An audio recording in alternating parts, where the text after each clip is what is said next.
हर महादेव, जय भोलेनाथ। नमस्कार, मैं साधना पांडे मार्गदर्शन पे आपका स्वागत करती हूँ। दोस्तों, मैं बात करने वाली हूँ आज गुप्त नवरात्रि 2024 के बारे में। देखिए दोस्तों, जैसे प्रत्यक्ष नवरात्रियाँ होती हैं वैसे ही गुप्त नवरात्रि होती है। अभी जो है आषाढ़ मास चल रहा है और आषाढ़ मास में गुप्त नवरात्रि होती है। जैसे कि अमावस्या होती है और अमावस्या के बाद प्रतिपदा तिथि को गुप्त नवरात्रि प्रारंभ हो जाती है और इस बार जो है 6 जुलाई से शुरू हो जा रही है गुप्त नवरात्रि। और गुप्त नवरात्रि में क्या और कैसे करना है और किस तरीके से करना है, क्योंकि देखिए साधारण तो नहीं होता है गुप्त नवरात्रि। गुप्त नवरात्रि में साधनाएं की जाती है। तंत्र विद्या को मानने वाले लोग गुप्त नवरात्रि की पूजा बहुत ही धूमधाम से करते हैं। साथ साथ जन सामान्य अपने जीवन में मनोकामनाओं की पूर्ति कराना चाहते हैं, तो क्या और किस प्रकार करें, ये सारी विशेष बातें आज की वीडियो में होंगी। देखिए, हमें अपने जीवन में पाना है क्योंकि कलयुग है और हम जो है इच्छाओं के वशीभूत हैं, परेशान हैं, कुछ तो हमें चाहिए ही। और उस चीज़ को पूरा कैसे करें, क्योंकि ये माँ की कृपा बरसने का दिन है। इसमें जो है 10 महाविद्याएं अपनी कृपा बरसाती हैं और जैसा कि आप जानते हैं ये बहुत ही तेज़ इनका रिस्पांस होता है। तो क्या और किस विधि से करके आप अपनी पूजा करेंगे, सारी ही विशेष बातें आज की वीडियो में आप जानेंगे। तो पहले तो ये चीज़ है दोस्तों कि 6 जुलाई से, शायद मैंने 6 जून कहा, लेकिन 6 जुलाई से जो गुप्त नवरात्रि है वो प्रारंभ हो जा रही है और 15 जुलाई तक ये चलने वाला पर्व है। तो 15 जुलाई तक ये चलेगा। तो जिन लोगों को, जिन भी स्त्री को, पुरुष को या जिनको गुप्त नवरात्रि की आराधना साधना करना है, वो 6 जुलाई से पहले कुछ विशेष काम कर लेंगे, कुछ विशेष जैसे कि चीज़ों की तैयारियां करके रख लेंगे और तब जा कर के अपनी गुप्त नवरात्रि प्रारंभ करेंगे। तो देखिए, पहली चीज़ तो ये है कि जो अगर आप गुप्त नवरात्रि में कलश स्थापना करना चाहते हैं, वैसे एक चीज़ का ध्यान दीजिएगा कि गुप्त नवरात्रि में कलश स्थापना करना हर स्थिति में सही है, लेकिन दिक्कत क्या हो जाती है कि कोई आसपास में है, कोई परिवार में है, पूछता है, कहता है, तो वो चीज़ें निष्क्रिय हो जाती हैं। क्योंकि इसका अर्थ यह है, गुप्त का मतलब कि सारी चीज़ें जो है वो गुप्त तरीके से हो जाना चाहिए। किसी भी चीज़ की चर्चा जिक्र जो है बाहर नहीं होना चाहिए। और चलिए, घर में अगर कोई जान भी गया तो ऐसी गोपनीयता बनाए रहिए कि बाहर किसी को पता न चले। तो अगर आप कलश रखना चाहते हैं तो 6 तारीख को ही रखेंगे, 6 जुलाई को रखेंगे। कब रखेंगे? तो 6 जुलाई को जो है सुबह 5:07 से प्रारंभ हो जा रहा है। 6 जुलाई को सुबह 5:07 से कलश स्थापना का मुहूर्त प्रारंभ हो रहा है और 12:05 तक ये मुहूर्त रहेगा, जिसमें से और बढ़िया और श्रेष्ठ मुहूर्त है 11 से 12 के बीच। तो इस समय में आप अपनी कलश स्थापना कर लीजिएगा। अब बात आती है दोस्तों कि हम जो कलश स्थापना कर रहे हैं वो नवरात्रि की भांति ही कर रहे हैं। अब उसमें मूर्तियां हम कहाँ से लाएं, क्योंकि 9 दुर्गा की नहीं बल्कि 10 महाविद्याओं की साधना होती है। जैसे कि माँ तारा हो गई, माँ भैरवी हो गई, त्रिपुर सुंदरी हो गई, माँ कमला हो गई, बगलामुखी हो गई, माँ छिन्नमस्ता हो गई, माँ भुवनेश्वरी हो गई, माँ सुंदरी हो गई और माँ कमला हो गई। तो ये सारी जो शक्तियाँ हैं वो 10 महाविद्याओं के रूप में हम इनको पूजते हैं। और इन 10 महाविद्याओं की फ़ोटो हम कहाँ से लाएं, मूर्ति कहाँ से लाएं, ये दिक्कत हो जाएगी हमें। सही बात है। तो ऐसे में आप फोटो मूर्ति के चक्कर में न पड़कर बल्कि माँ का जो स्वरूप है, माँ दुर्गा की जिन्हें हम नवरात्रि में पूजते हैं, उन स्वरूप की फ़ोटो रखिए। और चाहे तो आप नवरात्रि की तरह ही जवारे वगैरह उगाएं, ना चाहे तो आप कलश भी ना रखें, क्योंकि सारी चीज़ें गोपनीय करना है। और जब इतना आप कलश वगैरह रखेंगे तो कोई ना कोई आपसे पूछेगा। तो आप केवल जैसे नवरात्रि में सुबह शाम की पूजा होती है उस पूजा को आप करिए। देखिए, ऐसा नहीं है कि 10 महाविद्या की पूजा है वो बहुत तेज होती है तो हम कोई उपाय नहीं करेंगे। जैसे कि मैंने पिछली बार 9 बाती का दीपक जलाना बताया था और बहुत ही ज़्यादा लोगों ने इस उपाय को किया था और बहुत ही तेज़, मतलब इन 6 महीनों के बीच अगर मैं आपसे बताऊं तो बहुत ही अच्छा रिस्पांस आया है। लोगों ने बताया मेरा काम पूरा हो गया, अब क्या करें। यहाँ तक कि कई लोगों ने तो बीच में ही उस उपाय को ख़त्म हो जाने के बाद फिर से नई मनोकामना के लिए शुरू किया है। तो इतना ये तेज़ ये चीज़ असर किया है 9 बाती का दीपक वाला। तो ये तो बहुत ही विशेष बात हो गई।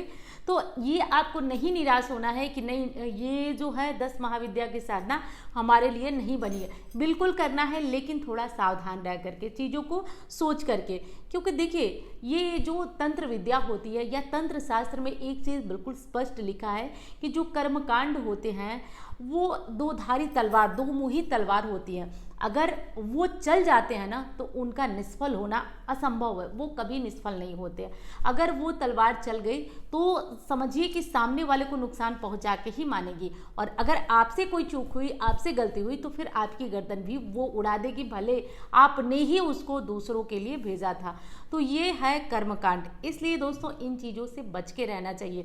वैसे तो तंत्र शास्त्र को मानने वाले इन पूजा को बड़े आराम से कर सकते हैं, लेकिन जन सामान्य के लिए इनसे सावधानी की भी आवश्यकता है और डरना बिल्कुल नहीं है। और जैसे कि मैंने पिछली बार भी आपको बताया था कि ललिता सहस्त्र नाम करिए। ललिता सहस्त्र नाम से बहुत सारे लोगों के मनोरथ पूर्ण हुए दोस्तों। किसी को स्कूल टीचर की नौकरी मिली है, किसी का संतान हुआ है, किसी को कैंपस सिलेक्शन, तो मतलब अनेकों अनेक इच्छाएं पूर्ण हुई हैं। और ये मैं नहीं कर रही हूँ, हमारे शास्त्र कहते हैं कि देवी ललिता भौतिक शुभ संसाधनों को देने वाली हैं। तो ललिता सहस्त्र नाम का पाठ जो है आप 6 जुलाई से कर सकते हैं।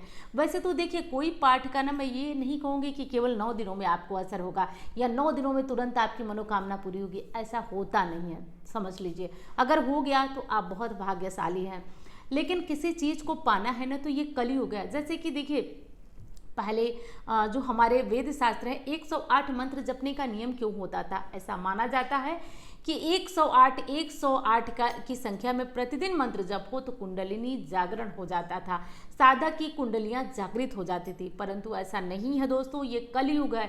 हर चीज का 10 गुना यहाँ पे करना पड़ता है, तब जाकर बहुत ही थोड़े मात्रा में इसका रिजल्ट आता है। तो हमें जो है अब एक मंत्र की भांति 10,000 मंत्र अगर जपें तो उतना फल मिलता है। तो ठीक वही चीज़ है कि आपको मेहनत थोड़ा ज़्यादा करना पड़ेगा। 9 दिन नहीं बल्कि आप अपने जीवन में प्रतिदिन ललिता सहस्त्र नाम का पाठ करें और आप लोग करिए। 6 जुलाई से प्रारंभ करिए, आप इसका चमत्कार खुद ब खुद देखेंगे। बहुत ही तेज और बहुत ही रहस्यमय ढंग से आपके कष्टों को काटती हैं देवी ललिता और आपके काम खुद ब खुद बनने लगते हैं।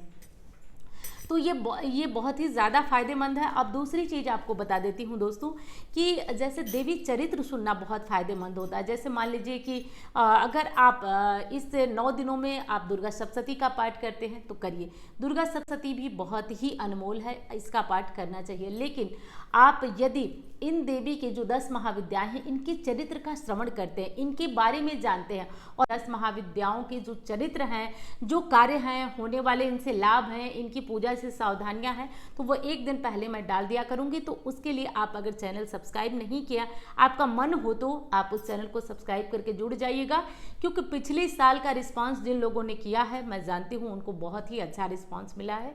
तो आप सावधानी से करिएगा, क्योंकि मुझे इस चीज़ की चिंता नहीं है कि आप लोग तांत्रिकों की तरह खूब वाहवाही करें। मुझे ये है कि अगर 10 लोगों में से 4 लोगों को भी ये चीज़ें फ़ायदा करती हैं तो वो 4 लोग तो अपने जीवन में सफल हुए।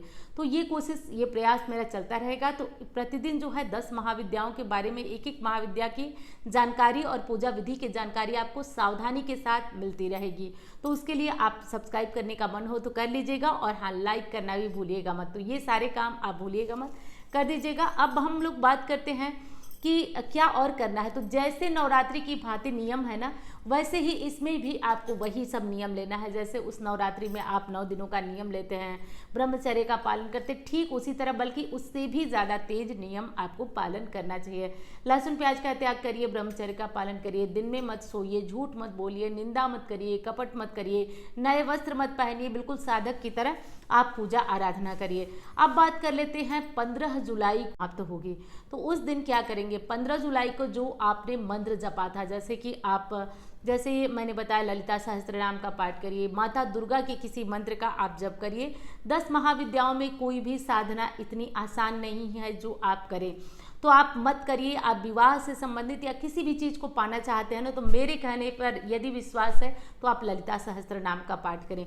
और हाँ, दूसरी चीज़ कि आप माँ दुर्गा के किसी भी मंत्र का 1 माला, 11 माला, 5 माला जप करें। और अंतिम दिन आप देवी को पूरी हलवा का भोग लगाएं। कलश जैसे मैंने बताया है पिछली जो नवरात्रि वाली वीडियो में, एक बार उसे सर्च करके देख लीजिएगा, उस तरह कलश हटाइए। उसके बाद आप पूरी हलवा का भोग लगाइए। 108 बार की जो मंत्र आपने जपा था उससे माँ को हवन कर दीजिए। साधारण विधि हवन की उपलब्ध है, आपको चैनल पे मिल जाएगी। ये कर दीजिए। उसके बाद क्या करना है कि आप माँ को भोग प्रसाद लगाकर हवन करके आरती कर दीजिए। अब यदि कन्याओं को आप बुला लेते हैं तो बहुत ही अच्छी बात है, आप कन्याओं को अपने घर बुलाइए, उनका भोग वगैरह लगाइए, लेकिन ये चीज़ें थोड़ा मुश्किल होगी क्योंकि लोग पूछेंगे कि क्या है। तो फिर ऐसे में जब सारी चीज़ें लोगों को बता देंगे वो निष्प्रभावी हो जाएंगे, तो उससे अच्छा है कि गुप्त तरीके से कर लें और कन्या पूजन के नाम पे जो थोड़ा बहुत पैसे हैं वो ले जाकर आप किसी ज़रूरतमंद को या फिर मंदिर में या फिर किसी बच्ची को दे सकते हैं। तो इस तरीके से करके आपकी पूजा, आपकी कामना निश्चित तौर पे पूर्ण होगी। और हाँ, मैं लाइव भी समय समय से आती रहूँगी नवरात्रि के बीच, और मैं पूरा प्रयास करूँगी कि जो जो कमेंट आपके आते हैं कि दीदी ये दिक्कत है वो सबसे जुड़ी हुई आपको सारी ही चीज़ें कोशिश करूँगी बताती रहूँगी। तो आपने अगर चैनल को सब्सक्राइब करके दिल से मार्गदर्शन परिवार को हिस्सा अपना माना है ना, तो मैं आज ही दावा करती हूँ कि निश्चित रूप से महादेव आपके हर काम स्वयं पूर्ण करेंगे। इतना तो मैं विश्वास दिलाती हूँ आपको। तो चलिए, मैं उम्मीद करती हूँ जानकारी आपको पसंद आएगी। हर हर महादेव, जय भोलेनाथ।